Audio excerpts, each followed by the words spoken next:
On the night of June 12, 1944, in the dark skies over France, a Royal Canadian Air Force Lancaster bomber faced a nightmare scenario.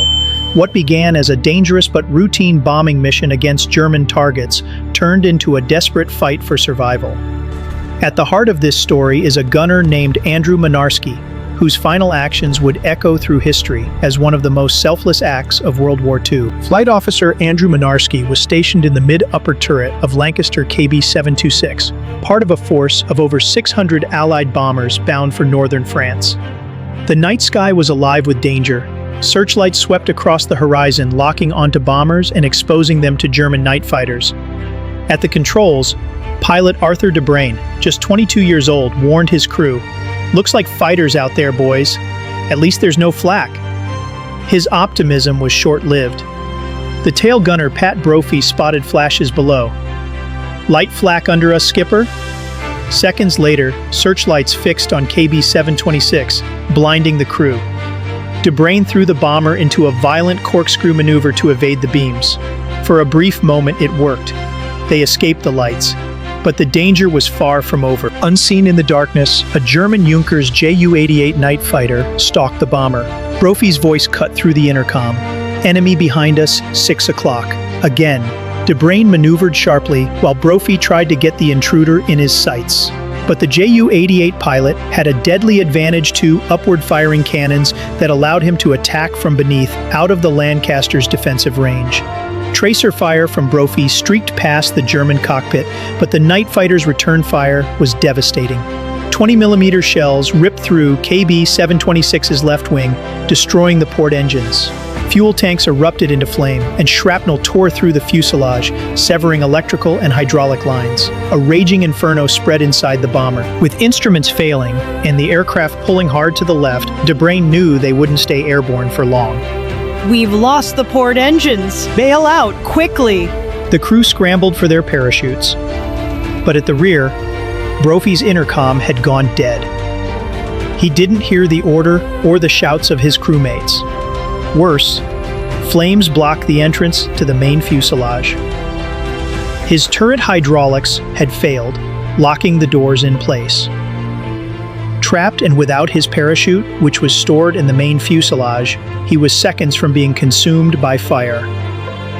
Thinking quickly, Brophy managed to reach through the open half of a turret door and grab his parachute from the wall. Strapping it on, he tried to crank the turret manually, but the handle snapped in his hands. He was still trapped. Meanwhile, Mynarski prepared to jump, but before exiting, he glanced back and saw Brophy struggling, surrounded by flames. Without hesitation, Mynarski abandoned his own escape. Grabbing a fire axe, he crawled through the blazing fuselage toward the rear turret. Flames licked through his flight suit, setting it alight. By the time he reached Brophy, his legs were burning. "Andy, don't try it!" Brophy shouted. Ignoring him, Mynarski wedged the axe into the turret mechanism and pulled with all his strength. The turret groaned but wouldn't budge. His uniform now fully engulfed, Mynarski switched to his bare hands, trying desperately to force the doors open. It was no use. The opening was too small. Realizing it was hopeless, Mynarski locked eyes with his friend. Through the flames, Brophy saw the 4-leaf clover pinned to his helmet, the same one Mynarski had given him that morning. With a final pained nod, Mynarski retreated, still burning. At the escape hatch, Mynarski stood tall despite his injuries. He raised his arm in salute and mouthed the words he said to Brophy every day, "Good night, sir." Then he leapt into the darkness. As DeBrain and the others bailed out, they believed everyone had escaped. But Brophy remained trapped in the turret, praying for his crew, especially for Mynarski. Far below, Mynarski's parachute, weakened by flames, tore apart. He hit the ground hard and did not survive his injuries. Miraculously, fate intervened for Brophy. As the crippled Lancaster descended, its left wing clipped a tree, spinning the aircraft violently.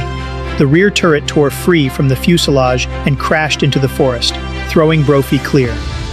Dazed but alive, he found himself in the eerie glow of the burning wreckage. Brophy was rescued by the French resistance, who hid him until Allied forces liberated the area 2.5 months later. Only then did he learn the fate of his friend.